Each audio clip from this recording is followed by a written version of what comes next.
Greetings and salutations, everybody, and welcome to the CanUK podcast, the podcast done by fans for fans of everything nerdy. I am your host, Lord X, and I welcome you back to the show this week after a 2-week delay, I believe it was. Anyways, I'm back, and joining me once again is Doctor Lech. Greetings. How are you doing this week, Doctor? I need a vacation. I really need a vacation. 12-hour days, usually one day off a week. Yeah, I need a vacation. Yep, seems like you do. Oh, man, but, you know, it's okay. I still love the job. Mm-hmm. That's the main thing.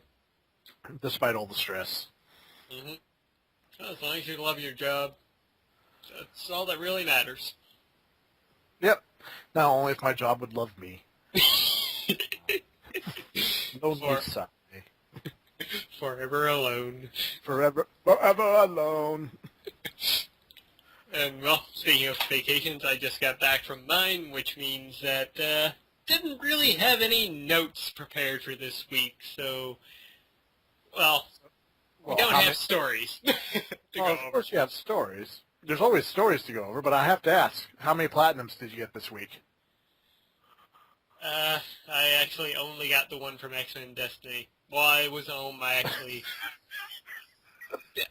Oh, God, you actually played that game. I platinumed it. Oh, dear God, why? I tried playing it. I was so excited about the game. I was like, oh, my God, you get to be this, that, and the other. No. I want to be Brotherhood. Well, we're still going to trust you, even though we're the X-Men. No! Yeah, I mean, I did not enjoy my time with the game. It was bad. But platinum trophy. I will do anything for a platinum trophy. Yeah, this proves it, folks. Yeah, but while I was home on vacation, my plans didn't go the way I wanted to, and I spent 5 days home. Out of those 5 days, I clocked in 21 hours on Game Dev Story. Yeah. How'd you do? Hey, I had a successful company. I think when I ended my company of Midway, I was at 2.6 billion. Damn. Yeah, I do really good until the quote-unquote Super Nintendo comes out. Mm-hmm. And then I start doing really bad. Nothing I make sells. No matter how many times I update my system or anything like that, it just craps out every time. I will link you to the guide that I've been using. There's a guide? Yeah. Showing you, like, what to focus on for each type of, like, genre. Oh. It really helps a lot. And do you rush into the second office, or? No. Good. I usually wait about 4 or 5 prompts, then go into the second office. Okay. I tend to wait until year 7. I try and get, like, a shit ton of cash before I move. Because if you don't, you go downhill pretty fast. Yeah, I've noticed that once you move into the second office, your money just goes fast. Yep. But anyways, yeah, that was my vacation in a nutshell. It could have been worse. You could have been snowed in. That is true. Which would have been really weird at the 1st of September, but... Yes, it would have. I've seen weirder things happen in Canada, believe me. It was actually a surprise that I got home, because part of the road going out home was a bit flooded, actually. We were stopped about, I think, 15 minutes on the way out, but when my parents and my brother were traveling in, they were stopped on the road for 45 minutes waiting to get through. Yeah, it was really bad, because we had a lot of rain and a lot of flooding on that road. Damn. But, hey, I survived it. I'm back, and for this week, we've got a bunch of topics to go over as a way to kind of wrap up the summer, really, and go over what's happened a bit and what's going to be coming our way very soon. Yes. So it should be a pretty good show, one for great discussion down in the comment section below. We're going to start this off here with just talking about the movies that happened over the summer. Some of like the best movies that came out, some of the worst movies. Not necessarily that we've seen them, but from word of mouth that we've heard and, you know, just knowing how they flopped so badly at the box office. Yeah. So, yeah, let's dive right into this. Iron Man 3 kicked off the summer. And kind of a mixed reaction from people. Yeah, that's what I've been kind of getting to, mostly because of the whole Mandarin thing.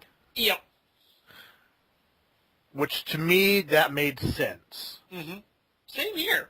That was perfectly fine, in my opinion. I mean, while watching it, I kind of got a bit upset, but as they explained it, it worked. It absolutely worked. Yeah, I can't wait to actually see the movie. I've just read spoilers and stuff like that, but I still want to see the movie, despite all that. It's a great movie. Shane Black did a fantastic job with the movie, in my opinion. Besides, you have to watch it, or parts of the next Avengers movie isn't going to make any sense. Exactly. So. Yeah, then you must stay for the after-credits scene. Because of course. I mean, it was simple but good. Do you really even need to tell people that with Marvel movies now? True. They did start the trend of making people stay in theaters for every single movie now.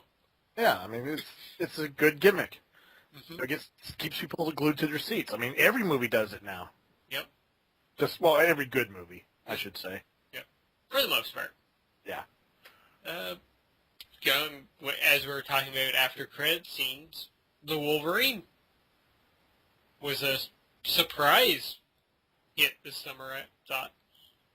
Yeah, I still haven't seen it yet. I really haven't watched many of the reviews or spoiler reviews. I'll keep my tongue tied for the most part here. Okay, but I've heard a lot of people were surprised by it in a pleasant way. Yeah. I mean, I went into it. I necessarily wasn't going to see it to begin with, and my roommates asked me if I wanted to go see it, so I went out with them and saw it, and yeah, I was pleasantly surprised. Despite the fact the Silver Samurai was a giant robot. That necessarily wasn't Silver Samurai. Oh, thank God. Yeah. Huge relief. Okay, good. Yeah. There was an actual human being as Silver Samurai. That's all I need to know. Yeah. But I'll definitely see the movie now. Yep. But for being a continuation of the first 3 X-Men movies, this was pretty good. Nice. It started out strong. The last act was a little bit weak, but the after credit scene completely made up for it, because that was probably the best thing I've seen since Samuel L. Jackson appeared in Tony Stark's living room. Yeah, that still gave me chills. All right, so what's that movie you want to talk about here, Lech? Well, as much as I hate to say this, the only other movie, I've only seen 2 movies that are on the list this past summer because of work. Yeah. Let's go ahead and, since we're talking about after credits stuff, Pacific Rim. Where's my shoe? God bless Ron Perlman. Yes. I mean, this is another movie that got a lot of mixed reactions from fans. Mostly because the biggest complaint I've heard about it was so formulaic. But I'm sorry, you go into a movie with giant monsters fighting giant robots. You do not go in for the story plot. I'm sorry. To me, everything was formulaic, but it worked. To a T. Yeah, I mean, it was the right level of cheesiness and seriousness that made it work. Yep.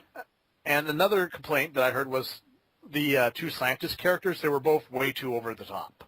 Nah. No, they weren't. They were perfect. They were supposed to be opposites of each other, so it worked very well. Mm-hmm. Yep, and they needed to be completely different from, like, the soldiers. The soldiers who were serious. I mean, it makes sense that the scientists would be all hyperactive. You know, you had the one that had the kaiju tattoos on his arms and stuff. And then there was the other one that was all mathematics, facts, and this, that, none of this theory shit. Mm-hmm. It worked for me. Mm-hmm. Same here. The special effects were amazing. Ron Perlman stole the movie again. Yep. And I'm so happy because of this movie, there will be a Hellboy 3. Mm-hmm. Yep, and thank God for China, because they're the ones that probably are going to make it possible for a Pacific Rim 2. Oh, yeah. Because as much as it kind of flopped a bit here in North America, it did well overseas. Well, yeah, because the majority of the story takes place in Hong Kong. Mm-hmm. And plus, the Asians, they love their giant robots fighting giant monsters. Robots fighting monsters. Which, I mean, I can't wait for Godzilla next year. That's going to blow everything out of the water. It better be good. Oh, it better. I mean, with legendary films behind it, I don't see how it can't be a hell of a lot better than that other movie. Plus, it has Walter White into it, so. Yeah. Godzilla's going to break bad. That's going to be good. Awesome. The other thing I want to mention about Pacific Rim before we move on is I absolutely loved the way that they did the love story in it.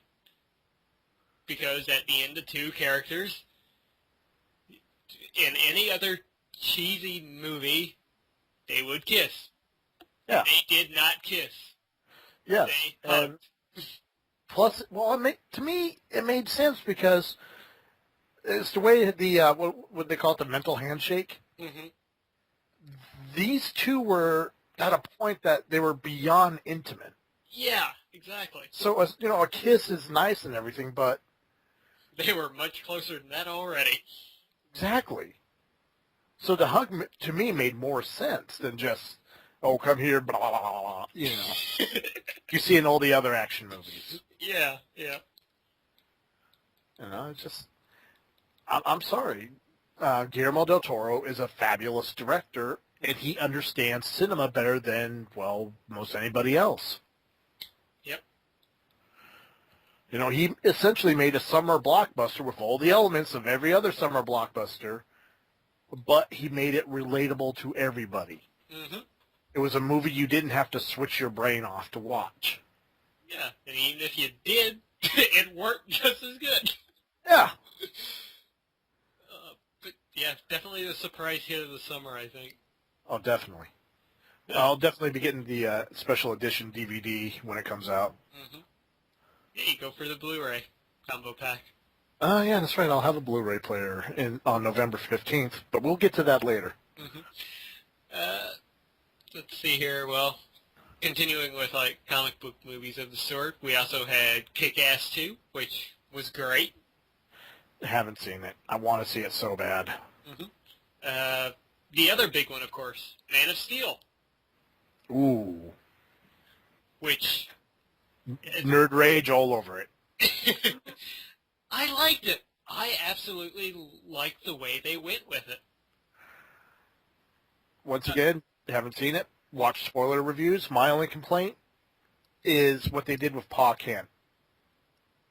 Yeah, that's about the only thing. But at the same time, like, watching the movie and seeing it happen, it worked. I was fine with it. Well, that's the important part. I mean, if in your mind it worked, then it must have. Yeah. And maybe it was more realistic of a parent. Yeah, yeah. I'll have to wait and find out. Well, it'll be out on DVD and Blu-ray soon. Very soon. Yeah, that was a great one, and that's basically kicking off the DC cinematic universe now. Yes, which has brought up a whole bunch of other nerd rage stuff. Yeah. God. Affleck. I was kind of upset when I first heard it, but I'm willing to give him a chance. Yeah, because it's like this. It was the same reaction people had when they found out Michael Keaton was going to be Batman. Mm-hmm. And the same reaction they had when a gay cowboy was going to be the Joker. And we all saw how that worked out. Oh, God, that was still one of the best, not just comic book character or Joker character, best villain portrayals I've ever seen. Yep. I mean, it was just, it was crazy. Literally.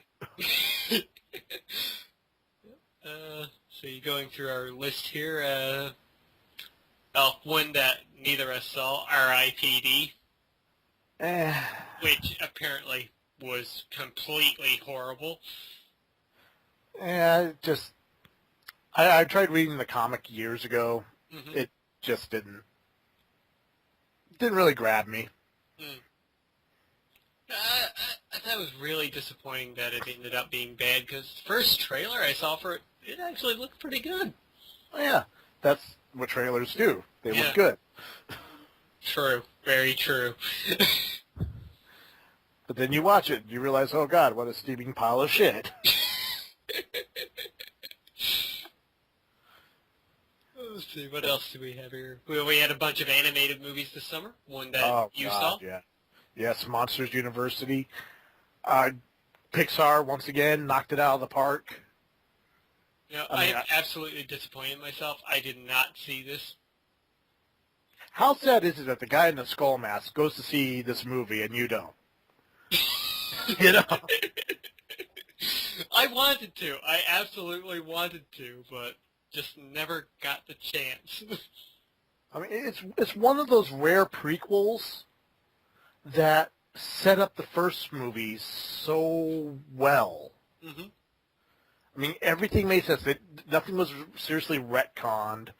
You know, if anything, it answered so many questions about the first movie that nobody knew. It worked. It was a beautiful movie. Yeah, I'm definitely seeing it at some point. I will be picking it up because I absolutely love Pixar. Hell, granted for, I forget which birthday it was now, but whenever Toy Story 3 came out, I went to see that on my birthday. I was surrounded by 10-year-olds, but I saw it on my birthday. And, yeah, definitely want to see Monsters University at some point. Great movie. And on the other scale, we have Epic. Did not see it. I haven't seen it either. Once again, spoiler reviews. Brad Goes to the Movies on Blip. Go check that out. Shout out. Shout out. But good God, it was horrible.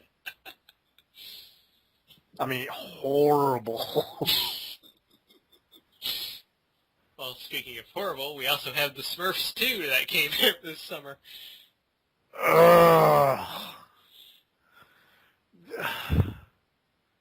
And then how many gaming platforms was the game on again? Everything but the PS2, I think.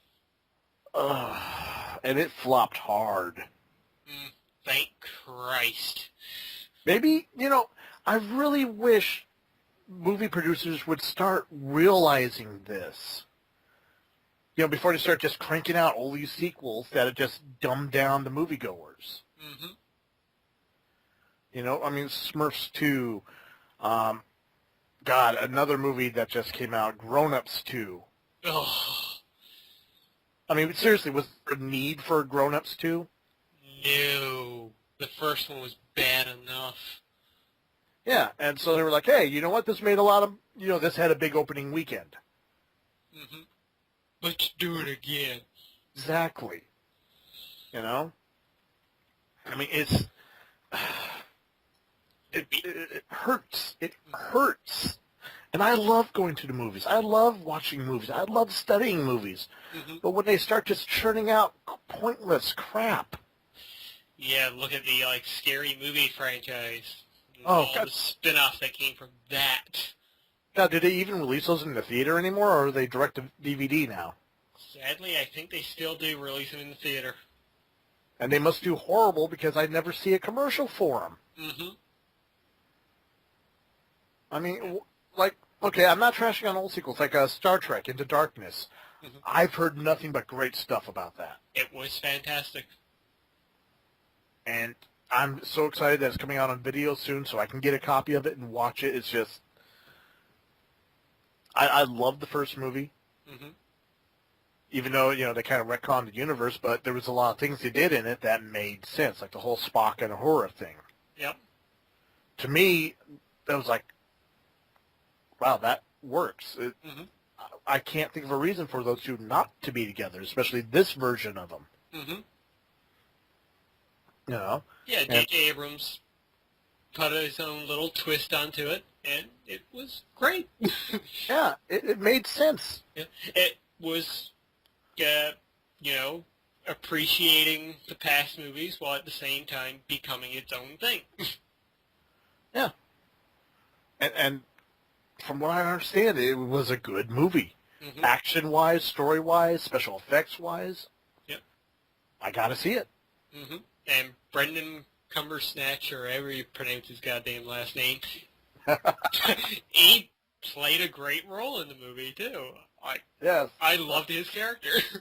Oh, speaking of Simon Pegg, who played Scotty in the movie, on his YouTube page, recently released behind-the-scenes footage of him fucking with the other members of the cast. At one point, he actually has Brandon Cumbersnatch reading a disclaimer contract out loud to the crew where it says that the product that they've been using the entire movie is actually not a real product. And his reaction is brilliant. Oh, that's funny shit. It is. It is. I mean, there were so many good movies this summer, and so many crappy ones. Yep. Well, let's go on the topic of Simon Pegg, then. All right. And The World's End. Oh, God. I got to God. see it. I have to see it in the theaters. I have to. You definitely do. You must, because... Because I've seen older movies in the theaters. Mm-hmm. Yeah. Shaun of the Dead was amazing. Hot Fuzz. Fuzz was amazing. The World's End is better than both of those two combined. Oh, wow. I thought that... I mean, it was a little bit slow to get started, but granted the other two was as well. Oh, yeah. But, oh my God, once it gets going, it is so absolutely fabulous. I guess you can, without saying much, but the main antagonist in the movie that is revealed to you, his little conflict between him and Simon Pegg is just so... I was laughing so damn hard I was crying at that point. There was only about 10, 15 people in the theater at the point when I saw it, which is unfortunate because it was an awesome movie, but Yeah. Everybody was laughing because it was so great. Oh, man. I definitely have to see this one soon. I'll probably try to catch it this weekend if I get a day off. Mm-hmm. Yeah, I hope you manage to go get to see it. Yeah, and, oh, God.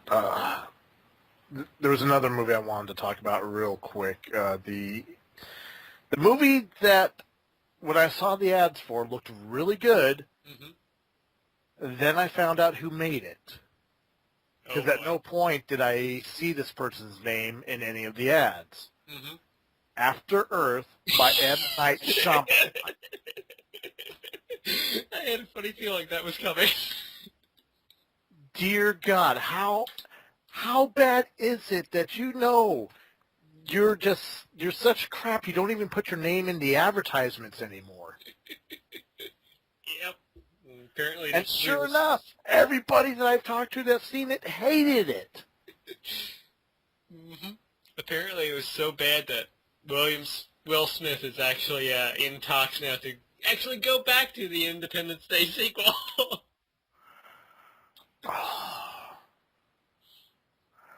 Ouch.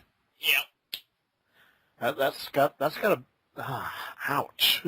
That stings. That stings. Yeah, There were actually so many bad movies this summer. Some that weren't, completely bad, like The Lone Ranger, for example. I've heard mixed things on that. People call it bad, but I've had friends who've seen it and said it was a fun movie. Yeah. Same here. I've heard a lot of mixed reviews about it. The same thing can be said for World War Z. We've talked about that. I refuse to see the movie because I am such a fan of the book. On my side, I hadn't read the book. I've known of the book, and I've heard people talk about it and whatnot. I saw the movie, and I thought, they could have called it anything, and it would have been a good zombie movie. Yeah, it's just they went with the popular title. Yeah. Which, in my opinion, might have been a big mistake. Especially since it was a PG-13 movie. Yeah.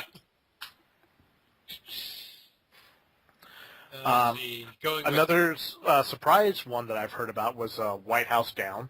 Yeah, I've heard good things about that one, too. Yeah, that's not the one with Morgan Freeman, is it? I'm confused, because there were two, weren't there? That were there was basically two with the same concept. same movie, yeah. One had Morgan Freeman in it. The other one had Jamie Foxx in it as the president. The one with Jamie Foxx was apparently more of a tribute to the 90s action movie like Die Hard. And yeah, that's what I've heard. It was the new Die Hard, pretty much. yeah, but it was actually it had the same attitude as the 90s movies. It never really took itself too serious. Yeah. Which that kind of makes me I kind of want to see that. Yeah, I'm definitely looking out for it on, Netflix whenever it appears there. Yeah. Let's see. Elysium? Yeah, how the hell have we not talked about Elysium yet? I haven't seen it. Once again, I've heard a lot of mixed reviews on it. I saw it. It is absolutely as good as District 9. Ooh. I know a lot of people have a lot of complaints about it because, the main character is Matt Damon in the movie, but... Matt Damon! I'm sorry, Matt Damon is a good actor. He is. He's a fantastic actor. He's in some great stuff, and Elysium's just the newest one. Yeah. I mean, the special effects look amazing. Oh, it was awesome. Yep. Well, a lot of people have compared it to it, and it was kind of similar to Halo in a way of some of the effects that they did. Some of the weapons were pretty damn nice too. Yeah. Like a gun that shoots out bullets that explode just before hitting the enemy so that they expand into big explosions beforehand. Oh. And they did that with slow-mo effects, so you get to see one of the robot enemies just completely disassemble. Nice. Yeah, it was great. And it was just like District 9 too, it touched on a few really hot topics in a great way. Let's see, going from great to not so great, planes! This, I never saw it, but from what I've seen and what I've heard, this was pretty much Disney just bitch-slapping Pixar in the face for taking a great, great franchise and doing a crappy, crappy spin-off. Well, the last two sequels to Cars didn't do very well either. I think I saw the first one. Did I see the second one? There was a couple direct-to-video ones they did. Oh, okay. The Larry Cable guy. Okay, I would not count those anyway because they're not done. But the main two done by Pixar were really good. But, yeah, as soon as I saw the trailer for it, I was just like, no. I'm not interested at all. Yeah, same way. Especially with Dane Cook playing the main character. It's like, hey, we can make a movie worse. With Disney. Really? Yep. I mean... Nothing better to do, I guess. I guess. Well, it's not like he has a comedy career anymore. Hey-oh. Ah! Oh, let's see. There was Despicable Me 2. Which I've heard good things about. Yeah, I haven't seen it yet. I absolutely loved the first one. Hmm. I didn't even know they were going to make a second one. They actually surprised me with it. Hmm. We had Fast and Furious 6 this summer. Is it me, or is Fast and Furious quickly becoming the Expendables? That's what it looks like, but apparently it's being better for it. Yeah, I mean, first it's like, Dwayne "The Rock" Johnson's in it, and now he's in it again. Yep. I mean, it's like every movie they add a new character, and they bring him back the next movie. Like, what, in this one, Part 6, they brought back Michelle Rodriguez's character that was killed off in the second one, Yep. but she's not dead. I mean, I'm confused. I want to see it just because she's back. I've always thought she was hot as hell. Hmm. And they were drag racing a tank. Yeah. Now, I think that's the best way for that series to go anyways, more action. Because Yeah, I mean, I could care less for a straight-up street racing movie. Yeah, I mean, it makes sense. I mean, just go out. I mean, if they're going to be pumping one out every year or every 2 years, Hmm. just go action movie with it. Yeah. Just have fun making it. Yeah, especially if you're going to have The Rock and Vin Diesel in the series. Oh, my God. I mean, Vin Diesel has quickly become one of my favorite actors. Hmm. Because, yes, I follow him on Facebook and on Twitter. He's a very private person, Hmm. but at the same time, he's very open to his fans. Yep. And he's not one of those Hollywood stars that are out there being stupid. Hmm. And he seems like a genuinely nice guy.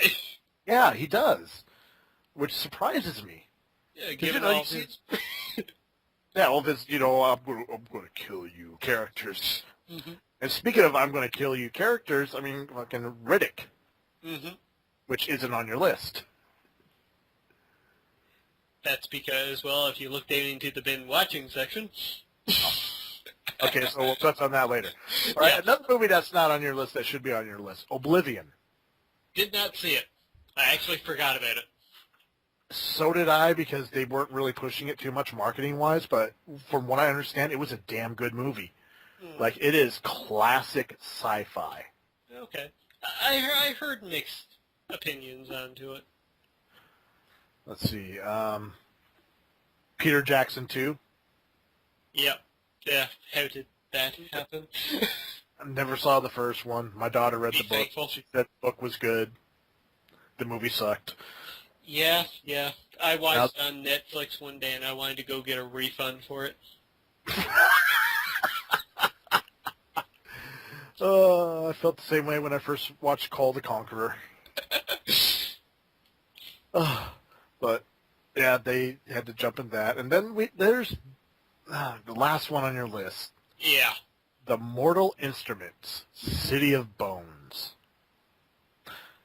So imagine, if you will, I've seen the trailer, never heard of the book or the book series, but after watching the trailer, I realized it is a mashup of Twilight and Buffy the Vampire Slayer. Essentially, yeah. Except that it wasn't, as good as Buffy the Vampire Slayer. Nothing will ever be as good as Buffy the Vampire Slayer. That was one of the best TV series ever made. Same with Firefly, which you finally watched. Yeah. And then Finally got it off my list. and then you watched the movie. The movie was good. Why couldn't Sci-Fi Channel pick that up? Yeah. Hey, Netflix, if you want to do another original series, Firefly. Oh my God, Firefly with a Netflix budget? That would be brilliant. Yep. That'd be so brilliant. Yep. They just got to wait for Josh Whedon to be done with the Avengers 2 first. I don't think he'll ever be done. Because isn't he like also doing stuff with the other movies? I think a little bit. Yeah, He is kind of their Christopher Nolan at this point now. I mean, it's the same thing Christopher Nolan's going to be doing for DC. He's going to be like the executive producer. Actually, I don't think he's coming back for Man of Steel 2. Or, Yeah, I know he's... Oh, as producer, or... Yeah, no, he's not. Like, I don't think he has any involvement for the next one. Ah. Which is probably why we're getting Ben Affleck. Because honestly, I got no problem with Ben Affleck. he's a damn good director. He can probably help that franchise a lot. Yeah. Plus, he's a comic book fan. I know this movie came out a while ago, but the Daredevil movie, people talk about how bad it was. Director's fault.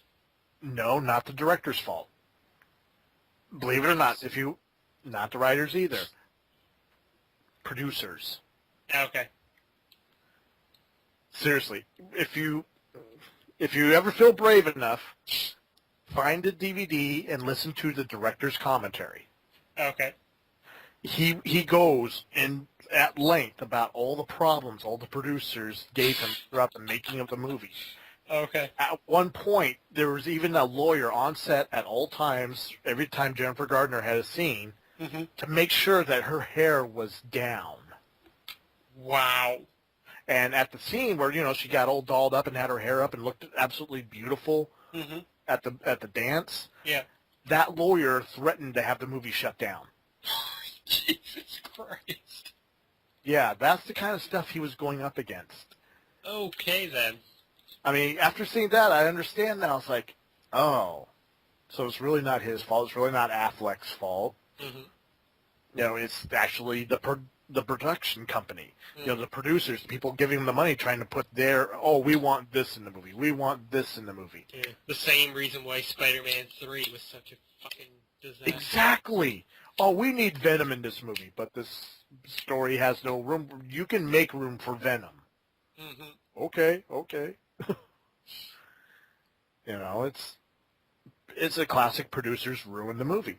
Yep. I mean, hell, I'm trying to think of another movie that had a good first movie, but the sequel was just so awful. Duh, Batman and Robin. Clearly, the producers were pushing it to be a kid's film. Trying to harken back to that 1960s fame. Yeah. Which was essentially better. Yeah, true.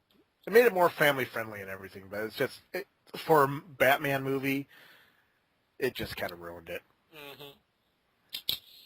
But God, that was the movies of the summer, but we still got the movies coming out for the rest of the year. Oh, we do, and there's so many coming. Like, what are you looking forward to? The Hobbit, Part 2. Yeah, the Hobbit sequel. Yeah, saw the trailer in IMAX today for that, and it's like, oh my God, that looks so good. Wait, you went and saw Riddick at the IMAX? Yeah. Oh, dear God. Oh, yeah, we're definitely going to be talking about this. One movie I'm looking forward to, Thor 2. Oh, definitely.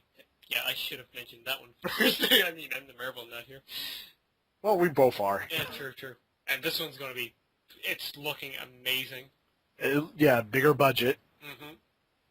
Good director. Yeah, Game of Thrones director. Oh, God, yes. I mean, nothing wrong with the director of the first one, who's a classically trained Shakespearean actor, and he brought that element to the movie. Yep. I can't remember his name off the hand right now, but still, it looks good. Yep. And we have Christopher Eccleston, one of the best Doctor Who's, playing the villain. Oh, that's and good. of course, we got more Loki back. Yay! And all the fangirls have to change their panties now. I'm sorry. I agree. I'm mad enough to admit he is a sexy-looking motherfucker. Especially that whole clip of him at Comic-Con.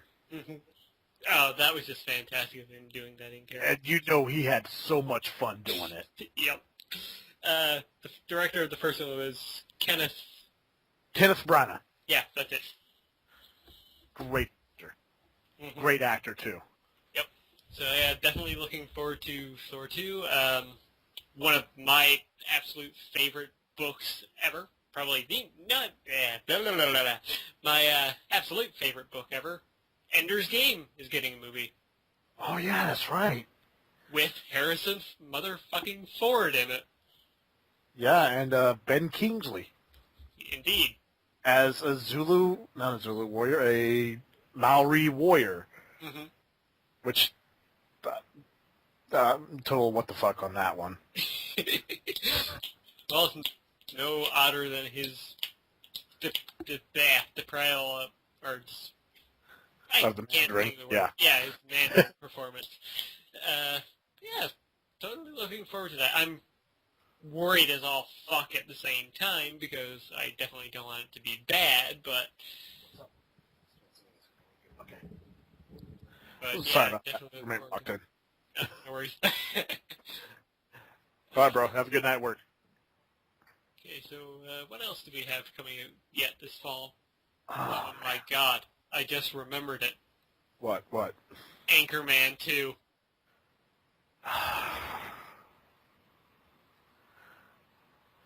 Yeah, Anchorman 2.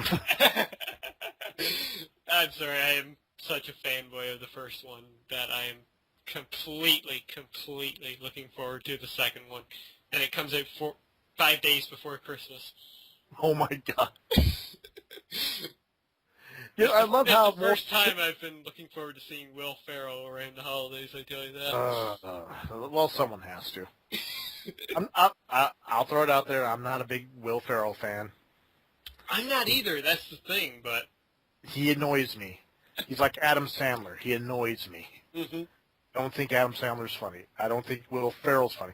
However, Will Ferrell in Step Brothers, because he had that other actor to play off of, Mm-hmm. that was a funny movie to me. Yep. What's his name? That other actor. The one with the Brillo pad hairstyle. Yeah, he played Wreck-It Ralph. Oh, what the...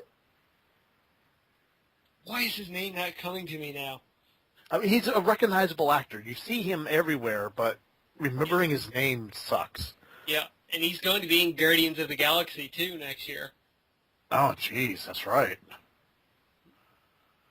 Yeah. Which I'm also looking forward to Oh, seeing. my God.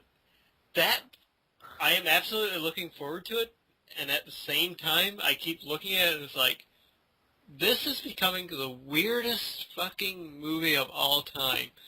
Because if you ever pictured a perfect film, would you ever imagine it being directed by James Gunn, having Glenn Close star into it alongside Dave Bautista?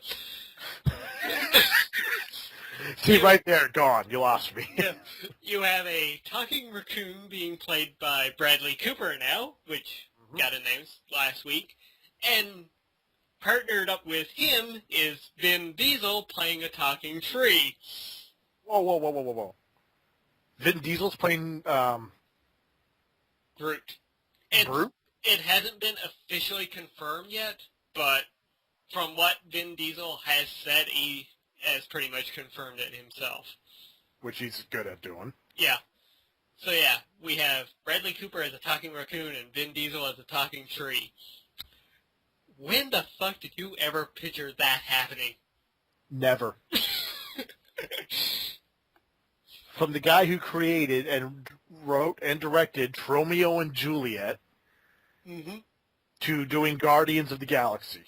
Well, you see, I would do Romeo and Juliet to Guardians of the Galaxy. I would take it a step further. I would say the guy that brought you PG porn.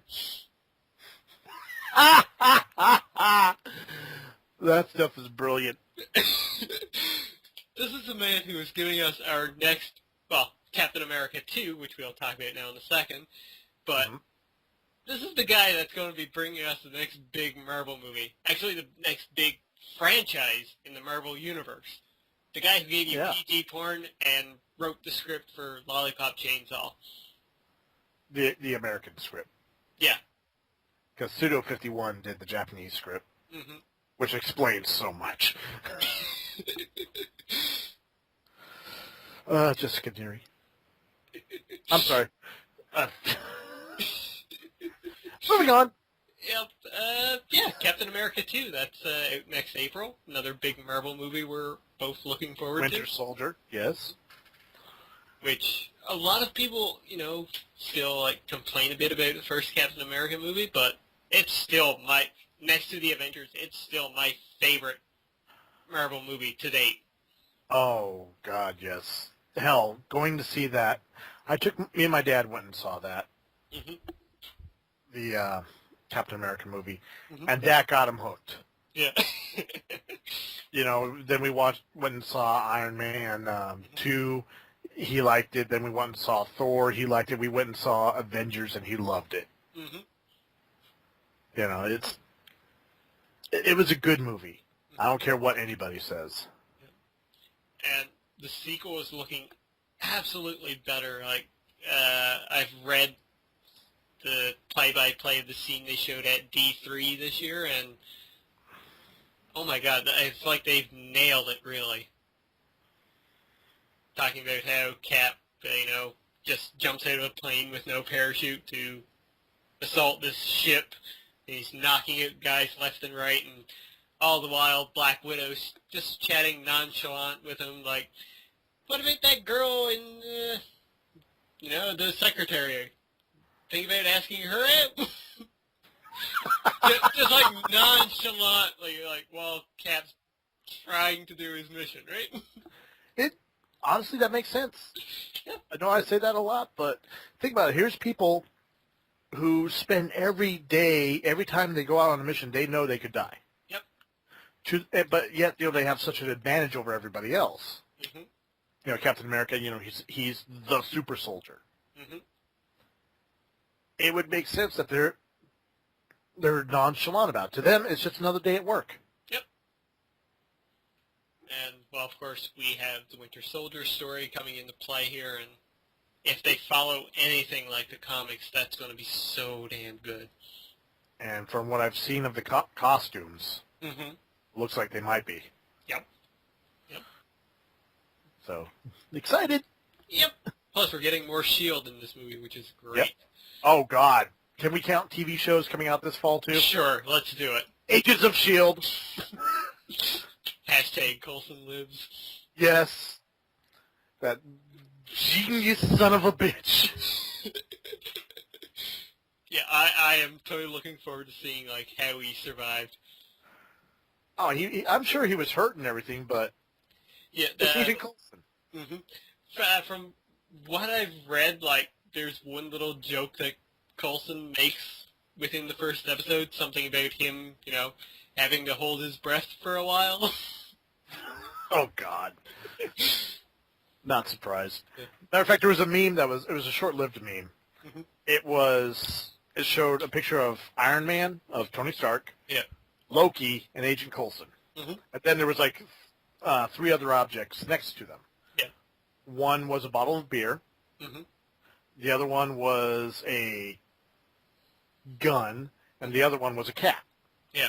And Tony Stark, it was like, shows the bottle of beer, breakfast. Mm-hmm. Shows the gun, amateur weapon. Mm-hmm. Shows the cat, just the cat. Mm-hmm. Then it goes to Loki. Pathetic human device, pathetic human creation, goes to the cat, possible ally. And then it goes to Coulson. Weapon, weapon, weapon.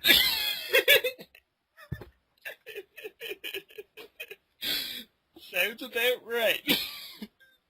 Especially given that little short film that they put out for Coulson. Oh, I still gotta watch that. Speaking of, we just mentioned, like, S.H.I.E.L.D. and Captain America 2, the short film that's coming out on the Iron Man 3 DVD and Blu-ray. The Peggy Carter one. Peggy Carter. I know that name. The love interest of Cap in the first movie. Oh. Yeah, she's getting her own little short film. And from the little clips that they've shown and whatnot, read it, and they're saying, like, yeah, step aside Black Widow. This is Marvel's female lead heroine.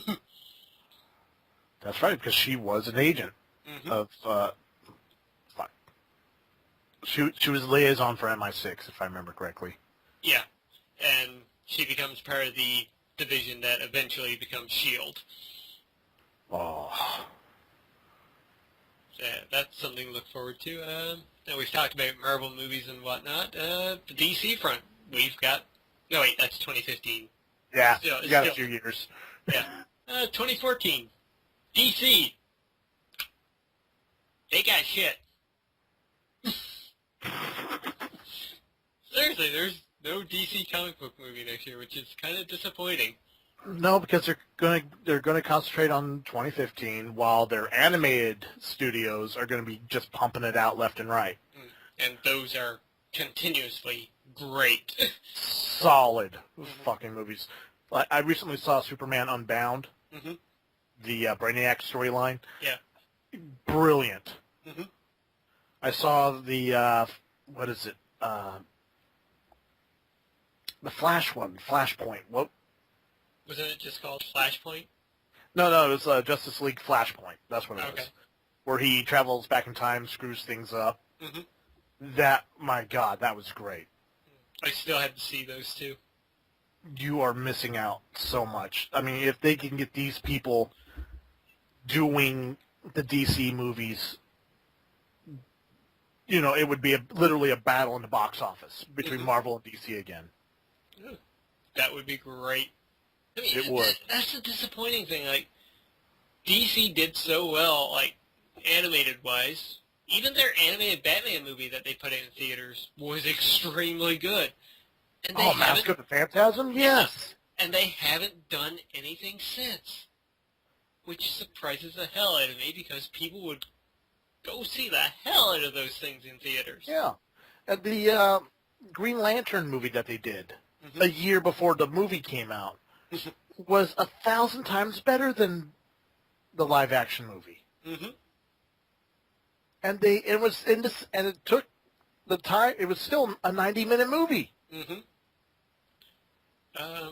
Yeah.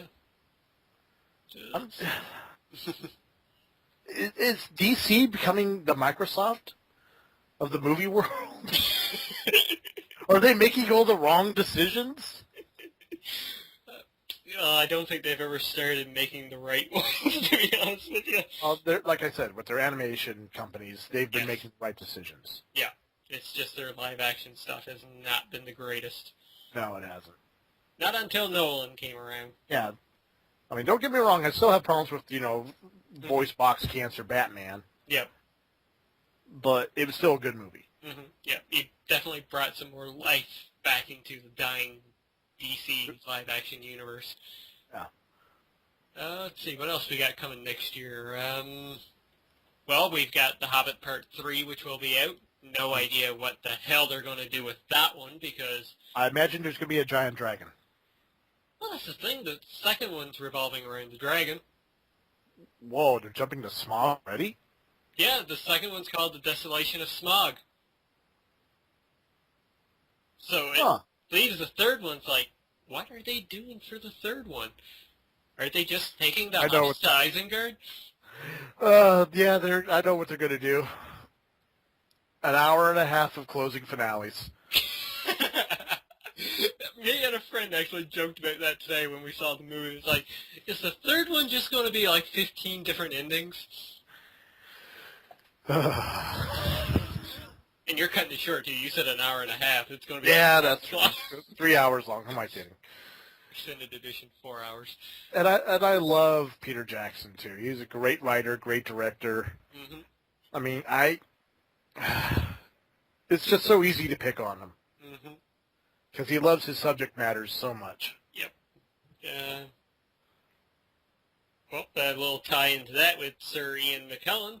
We've also got X-Men Days of Future Past next year. Oh, my God, yes. Mm-hmm.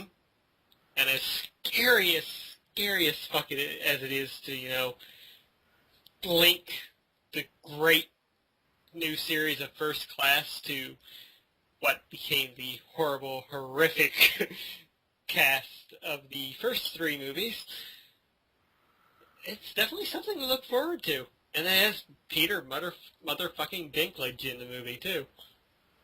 Yeah. I mean, they got, oh, God, I'm forgetting his name. The director of the first two X-Men movies. Bryan Singer. Bryan Singer, thank you. They're getting him back. Mm-hmm. And you know how he is on production value. Yep. I've already seen the life-size Sentinel model that they have. That was so good. I mean, it was scary at the beginning when they were announcing the Sentinels, showing out the head and whatnot. Like, oh my god, they're going to be human size. And then he tweets a picture of that, and it's like, oh my god, I love you. I do have a few complaints about it. It could be more threatening looking. Mm-hmm. Because, they're using a lot of, like, plastic and glass. Yeah. Because it's a way a robot would look today. Mm-hmm. I'm kind of a fan of the classic Sentinel look. Yeah. 5 stories tall, purple and pink. Purple. God. Hey, at least they're still purple. Yes, they're still purple. But, maybe that just might be the public relations one. Mm-hmm. Because there was several different classes of Sentinels, so. Yep. Looking forward to it. Yeah, it's looking to be amazing. And, hell, we're getting both Sir Ian McKellen and Michael Fassbender. Oh, in yes, the they have same Patrick movie. Stewart. Patrick Stewart's back. Everybody's coming back to it. Mm-hmm. And it's not just, it's going to be their alternate future versions. Mm-hmm. A more sympathetic Magneto, an angry Professor X. Mm-hmm. That's... Well, we can hope. No, you've seen the pictures, right? Yeah, true, yeah. That is not a very happy Xavier. Mm. Chuck be pissed. I could say something here now, but I don't want to ruin the Wolverine. Oh, damn it. Okay. But yeah, definitely looking forward to Days of Future Past. Pixar. What does Pixar have coming next year? Finding Dora. Finding Dory's next year? I thought Dory, it was 2015. yeah. I thought it was next year. I thought it was 2015 because I thought I grouped it in with, the mass hysteria of movies that are coming out in 2015, which AKA is a shit ton. Oh, God, yeah. It's going to be a good year for the theaters. Yep. Bad year for our wallets. Yeah, we won't complain too much. No. New Star Wars, a Batman Superman movie, a new Avengers movie. Please don't screw that up. That could either be the thing that saves the DC, Warner Brothers Studios, or condemns it. Yep. It's their make or break time. There was also the thing that came out this past week, too, just to touch on a news story, about them casting for Batman's love interest in the movie. Already? Yeah. Well, they got to get started. They're starting production next year. That's true. But some of the interesting things about this, and I was listening to IGN's movie podcast, and the Jim, I can't remember his last name, but Jim on there, he brought up a very good point, because the casting requirements were asking for a decently sized woman with an athletic build. So the question is, will this be their way of maybe being sneaky and putting Wonder Woman into the movie? Or going with a legit Catwoman. And there was nothing wrong with Anne Hathaway in a leather suit. No, but she was Selena Kyle. Very true. That's one of the few things that pissed me off about that movie. Mm-hmm. Bane wasn't Bane. Catwoman was Selena Kyle. Mm-hmm. Yeah, well, they had to go the more realistic route, so, yeah. But Batman could be Batman all he wanted. I know. That's the great thing about Batman and Superman movie, because they've already shown Superman being, insane. This is not a realistic world. Yeah. We can have Batman with gadgets again. Yep. And actually have some supervillains. Mm. Not just, I'm a bald-headed crazy scientist guy. Yeah, I'm talking about Lex Luthor. Who might be played by Bryan Cranston. Ooh.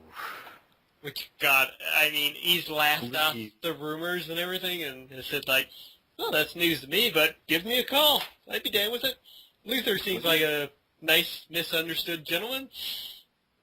Please let it happen. Please, because I want to see the the 90s Lex Luthor in a movie, not the classic, oh, I'm just an evil genius. And I'm going to go steal 45 pies. Yeah, you know, I want to see 45. I want to see the truly evil Lex Luthor that we saw in the Superman series, animated series. Yep. And if anybody can pull it off, it's Bryan Cranston. Oh yeah. Let's see, what else do we got coming in? Well, we got new Star Wars coming in 2015. Yep. Don't screw it up, guys. I won't. J.J. Abrams will do a great job with that. I just think at this point it's almost like a conflict of interest. It's doing Star Wars and Star Trek. You know, is there going to be a huge mashup movie now? Well, that... Oh, dear God. How awesome would that be? That would have so many people confused lining up for it. Just the cosplay battles alone would be worth it. Yep. Forum boards would explode with nerd rage. Oh, God. I love, like, some of the stuff that I've been hearing about. I mean, they've got, what's his name coming back to score the movie. I hate myself for not remembering his name right now. Oh, yes, what's his name? I know who you're talking about. Yeah. John, fuck, now I can't remember. Yeah. They have him back. Yeah, they brought him back. They're shooting it on 35mm film. They're not going digital, which I absolutely love them for doing. They're going to be using... Harrison Ford. All the originals are back. I don't think it's been confirmed yet, but it's most likely that they will be. Plus, I think at this point, Ford's like, yeah, I'll do it. Why the fuck not?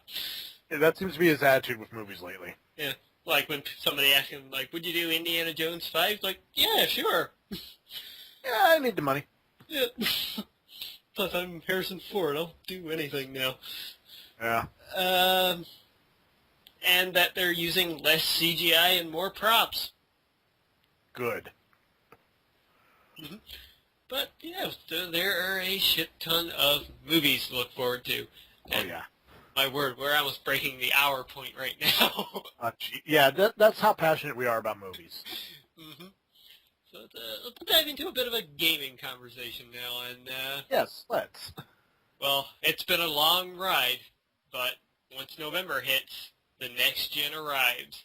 Now, we've already covered it on the podcast before about the PS4 launching November 15th, but 1 week right after, the Xbox One appears on November 22nd, which is an amazing date in itself for the fact that it is 8 years to the date that the 360 launched.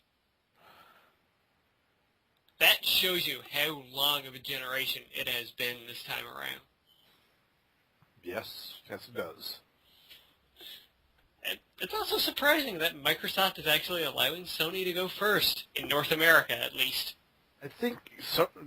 It's not a matter of allowing them at this point. You know, Sony's just, you know, I've said it before, they're doing things smart. They're releasing their product closer to the beginning of November, not a week before Black Friday. Yeah. Yeah, they will have a chance to restock the shelves for that day. Yeah. Plus, not to mention, you know, special bundle packs. You know, they're... I mean, granted, this is why Microsoft cut back the countries thing, though, so that they could have, you know, more stock ready for that day. I don't know. I'm off the Microsoft bandwagon. Like, don't get me wrong, I still love my 360. It's a good little gaming console. Yep. But if I'm going to shell out $500, I'm going to shell out $500 for something that I know I'm going to get more enjoyment out of.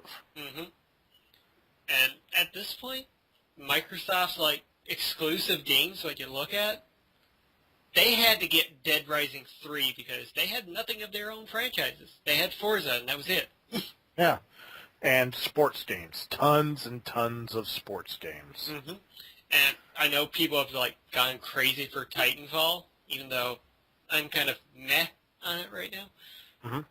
But that's coming to the PC, and I can almost damn sure guarantee that EA is not going to allow that just to be on the Xbox One. Oh, yeah. Just like Mass Effect, we're eventually going to see that on the PS4. Yeah. And at that point, it's nothing but a port. Yeah. Well, they're all pretty much similar in design now anyway, so. Yeah. Just different names, that's all. Yep, pretty much. And I'm not going to lie, one of the first games I'm going to get is going to be Battlefield 4. Mm-hmm. Because I've tried playing it on the PC.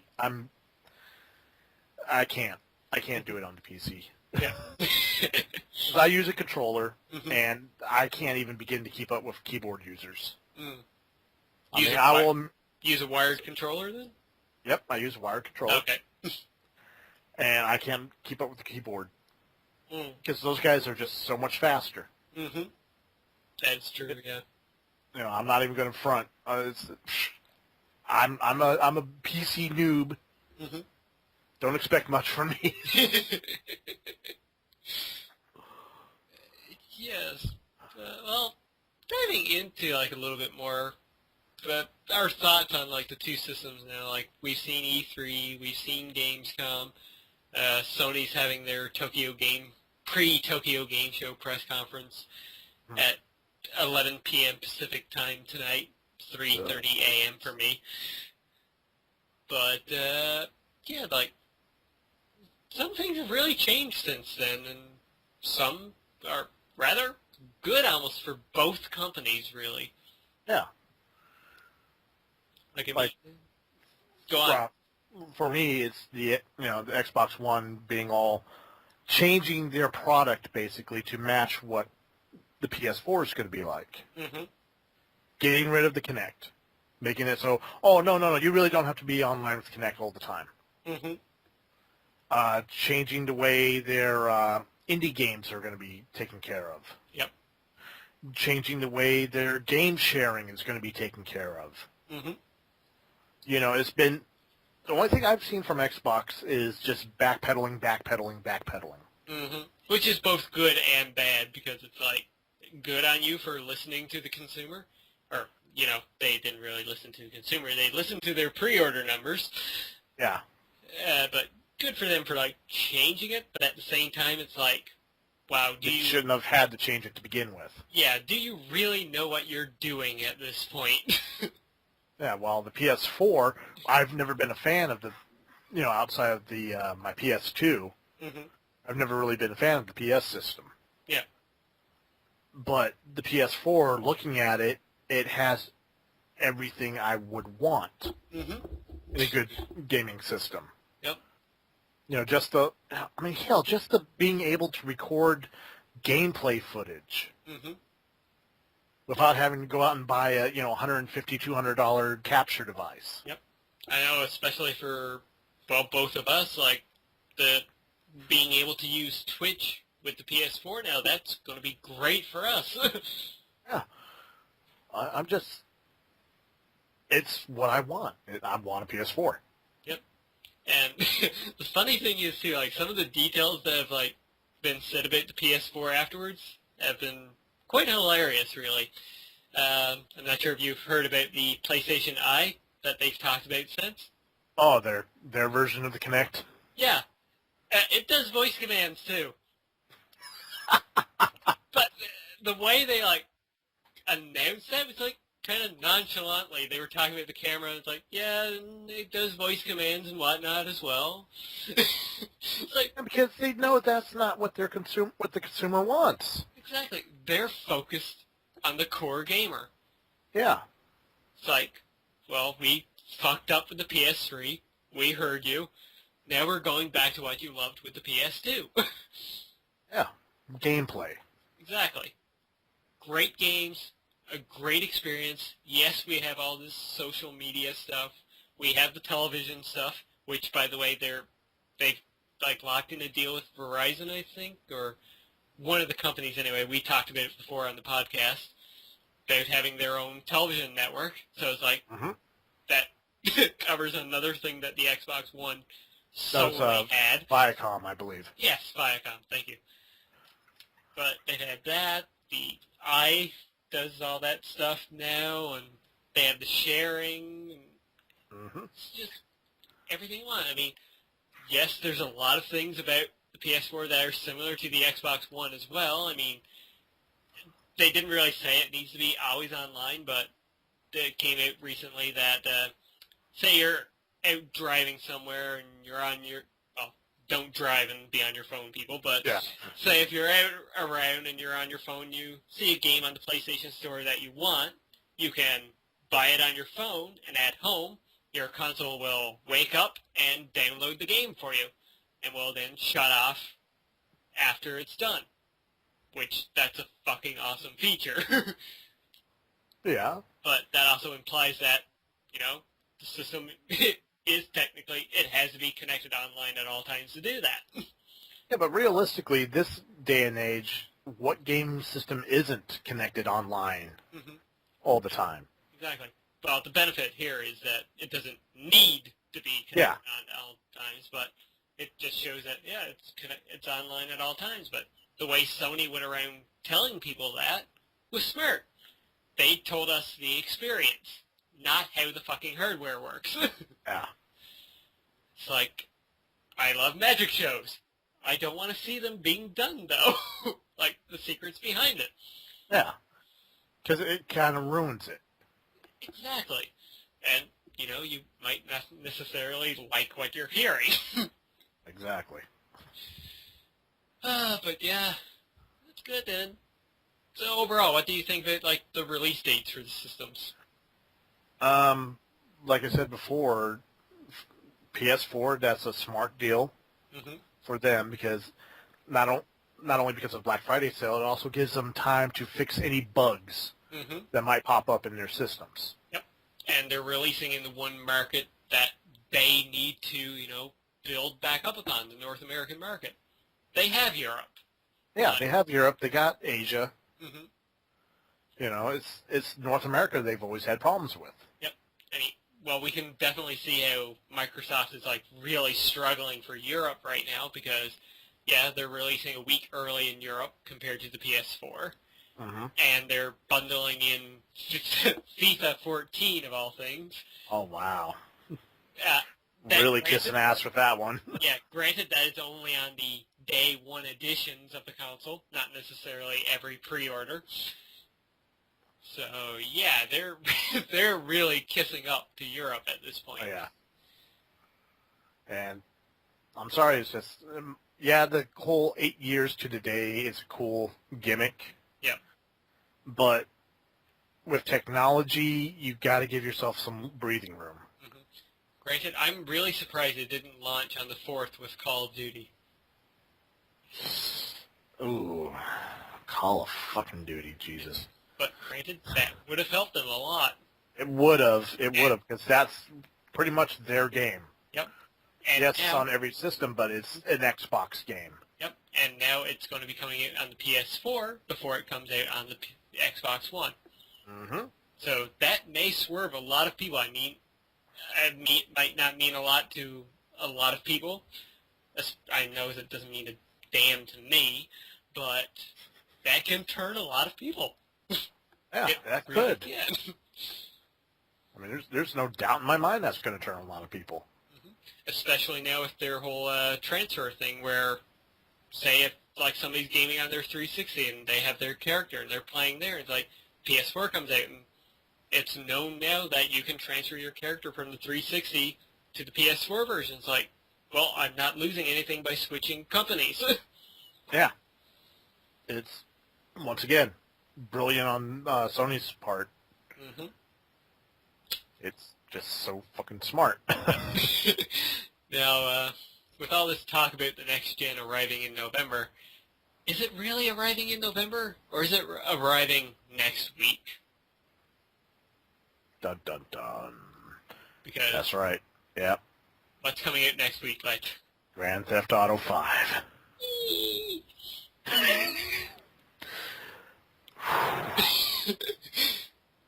And I'm broke till payday.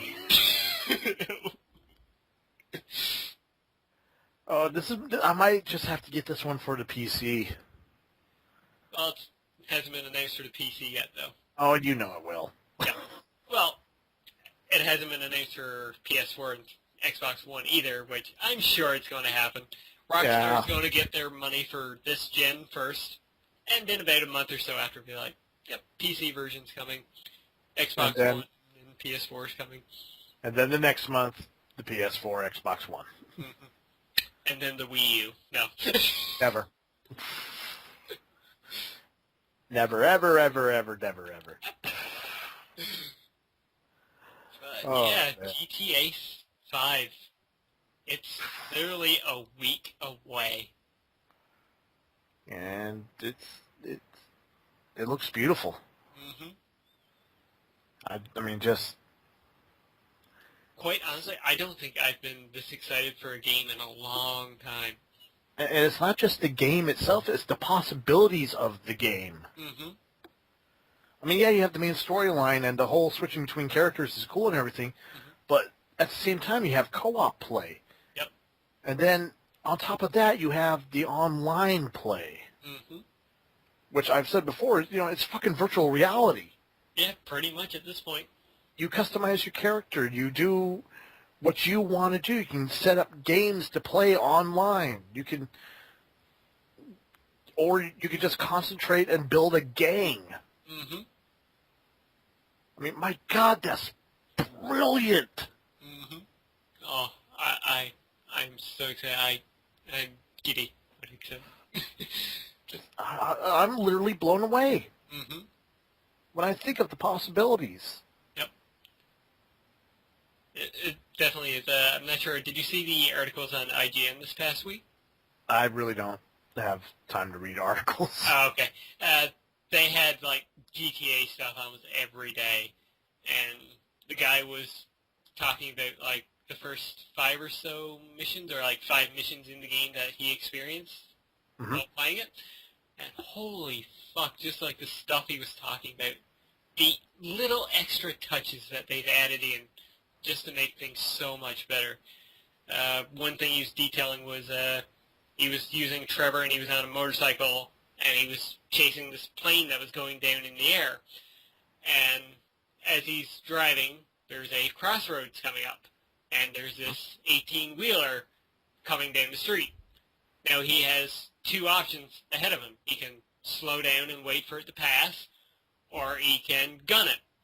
So he takes the later choice, and he gets past, and he misses the truck just by a couple of inches.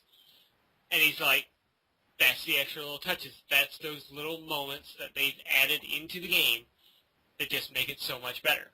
Oh, It's like that feeling of adrenaline, just like doing that. Oh, definitely picking this up. Yep. Yeah, I honestly don't care what my pay is like at this point. It's going on the MasterCard no matter what. Damn you and your good credit. I unfortunately do. So everything has to be cash. Ooh. Well, since we've been talking about the PS4 and the Xbox One, Sony, Microsoft, let's touch on Nintendo a little bit, shall we? Do we have to? Yeah, well, we gotta cover everybody. I know, okay. Let's do this. Mm-hmm. Some good things coming. I mean, the Wii U's got a price drop. They dropped the 32 gigabyte model down to $299, and they're bundling it in with Wind Waker HD. Which, oh, really? Yeah. That's a cheap move. And just from some people I know on epicbattleaxe.com, it's like, yep, got one pre-ordered now. Which, I mean, the Wii U does have good stuff coming for it. There's a lot of... Any Nintendo first-party title is going to be amazing. They just need third-party support. which right now they're getting support from Mac. Sorry about that, folks. Internet problems. May happen again. Yeah, going with Nintendo, the Wii U has some great stuff coming towards it. Activision is supporting it. I mean, Call of Duty Ghost is coming out for it. The other thing with Nintendo lately, the 2DS. Oh, God, don't get me started on that. I think it's a smart move by them. I kind of feel it's too little too late. Yeah, but it's launching the same day as Pokemon X and Y. That is smart. Yeah, it's, if anything, going to sell them a lot of 2DSs. Oh, yeah. For the kids who, can't use 3D, now they can play Pokemon without worrying about that 3D option. Yeah, it's just, I think Takahana 101 said it best when he said 3D is just, it's a stupid gimmick. Mm-hmm. Like buying a 3D television. Yep. When there's nothing really developed for 3D just yet. Mm-hmm. Buying a 3D game system when there's really not that many 3D games put out. Yeah. I mean, yeah, a lot of the first-person shooters have quote-unquote 3D options. Mm-hmm. Well, hell, we're seeing Sony pretty much drop the whole 3D thing with the PS4. Yeah. It's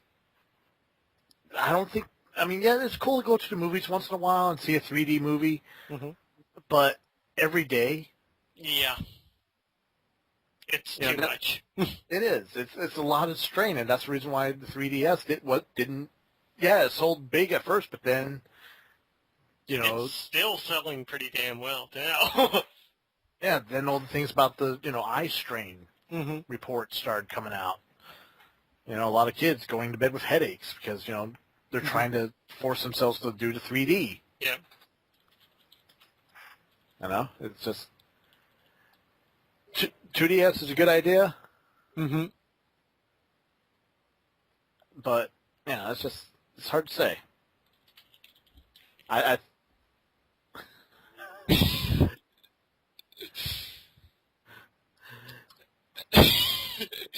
Sorry, folks.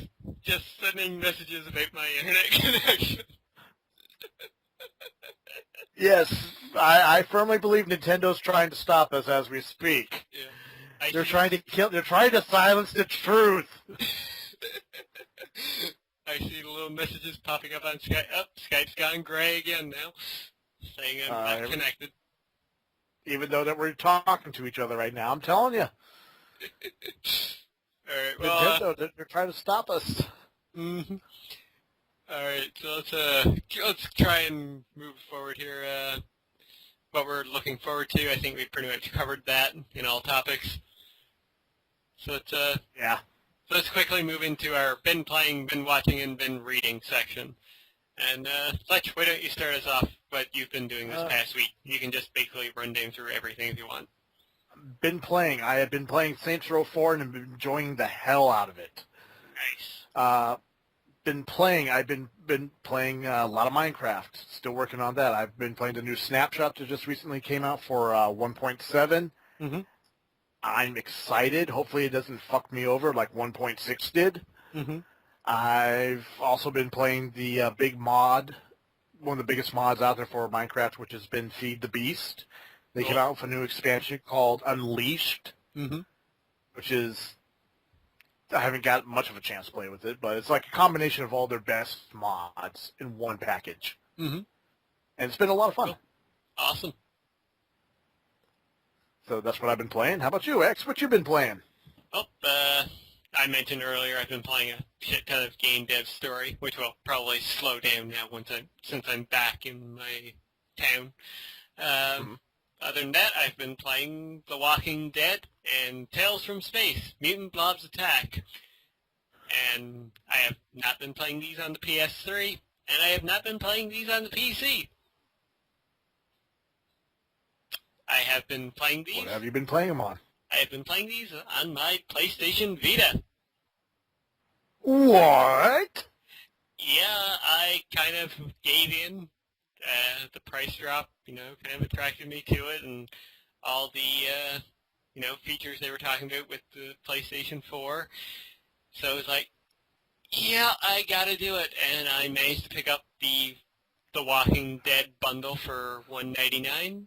Had to do it, and so far I have not regretted my purchase at all because it is a fucking awesome handheld system, and I'm about to get another platinum for The Walking Dead. Of course. Yeah, I've got to say, and the game, The Walking Dead, runs beautifully on the Vita too. There's like I can imagine. Tales from Space. Game is so fucking awesome. It's actually from the same developers who did Guacamelee, and yeah, it actually utilizes a lot of stuff on the Vita in a very great way. I mean, it's an indie title for one. It's not a big name title, but yeah. For example, if you want to, they have a few levels where it's like top down and you've got to move the blob around like holes and whatnot.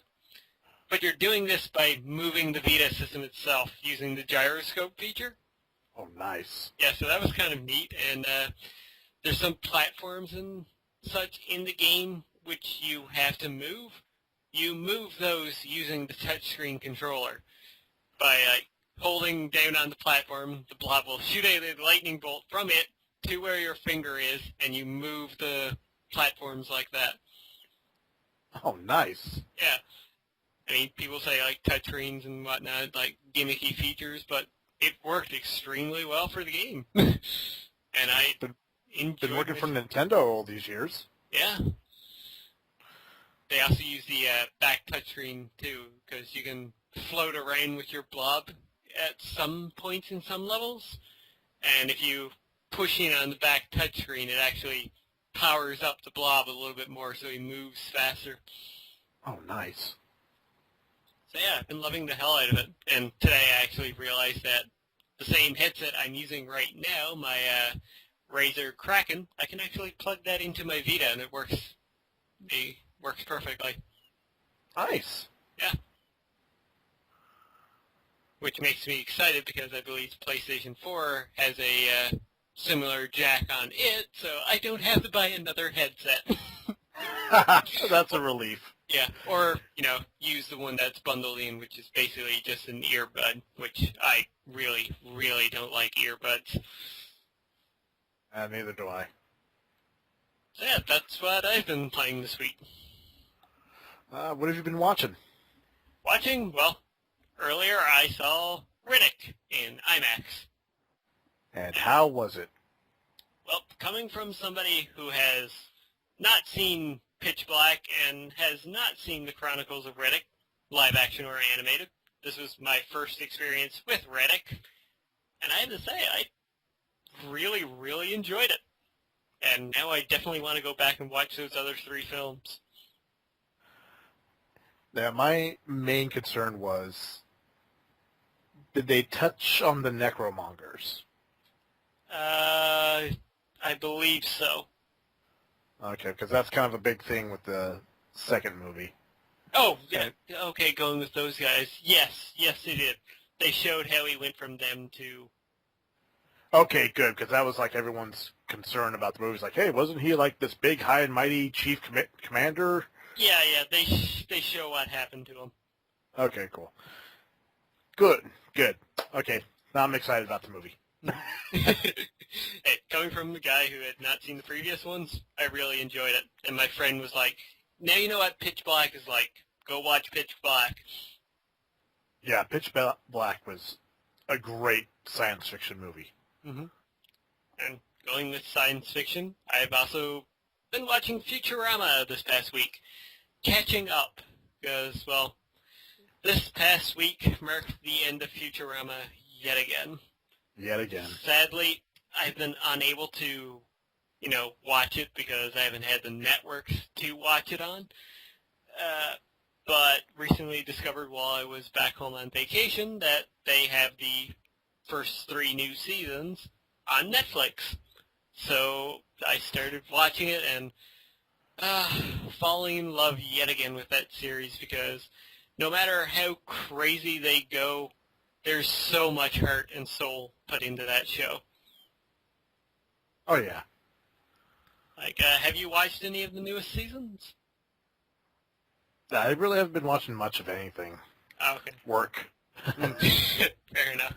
But just one of the episodes, without really spoiling anything if I can, it started off as like a really funny concept with Bender trying to find somebody, and at the end you get the reveal of like what really happened and who this person really was, and just the way they showed it and the music that was playing, I was almost crying because it was so beautifully done. It's like, oh, that was like extremely touching. Oh, God. Is it like the dog episode? In a way, kind of, but not as sad. It was kind of like a happier, kind of like Leela's parents? Yeah, exactly. Almost identical to that, but yeah, it was like that kind of mood, that like aw, heartwarming. Yeah. That's one thing I've noticed about Futurama. They can nail you with emotion when you least expect it. Mm-hmm. Yep. You go through all this crazy shit, and then it's like, yeah. And that's something we don't get a lot of these days. I mean, The Simpsons can still pull it out of their hat. They do it well. Family Guy, not a chance in hell. Yeah, that's never going to happen with Family Guy. Not anymore, at least. Not since the good days of Family Guy. But it's just because they rely way too much on the Family Guy formula. Yep. Now. Mm-hmm. But yeah, Futurama, beautiful. It's really sad that the series has ended yet again.